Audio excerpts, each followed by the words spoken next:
Friends, welcome back to the Pinterest Hair Diaries, where I try out hairstyles I found on Pinterest to see if it's success and if I guide myself to my Pinterest. I saw this hairstyle and I was like, immediately, yes, put it on my head. However, it put me through the ringer, y'all. Let's just go ahead and get into it. I used some Empire hair and some rebundle braiding hair because I knew I wanted something that was heat safe. And y'all, this was my first mistake. This right here, why would I part my hair ear to ear for a quick weave when I know I need hair out in the front? Anyways, I did my little wig cap situation, the bond shield, the got to be, make sure it's all dry. And y'all, I went into this with good faith. But looking back, I don't know why I would part my hair ear to ear knowing that I needed hair out on the other side. Anyways, how I like to lay my tracks.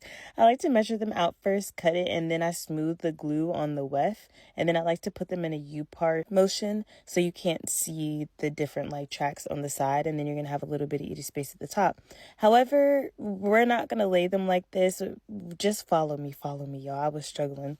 I made sure all of this was dry, and then I cut off the weft of some of the hair because I knew I wanted to feed in some hair. And then let's get into the cornrows. So I did 10 on this side, and I realized at the beginning I was making them a little too big, so I went back and kind of made some of them smaller.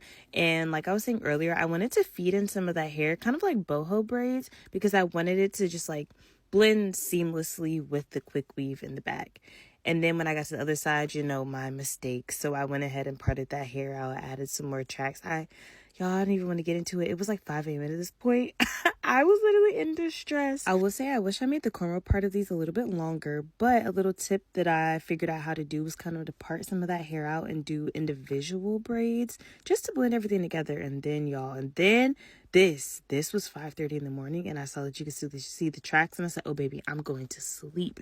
That is tomorrow morning's problem. And then I used my big brain and I flipped those tracks over, honey, glued them backwards and hot combed them down. And then I took all of those individual braids out in the back and I made them even smaller, and then I still left some of the hair out to kind of blend with the quick weave, and it was coming together. I had to flip some of those other tracks, child, because I can't walk around with my tracks showing. That's insane.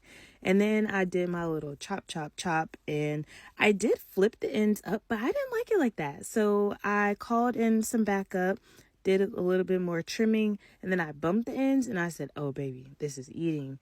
Y'all, when I tell you, a hairstyle has never put me through the ringer like this, but it ate so bad. I literally feel like I won the war. But yes, we are definitely adding this one to the Pinterest.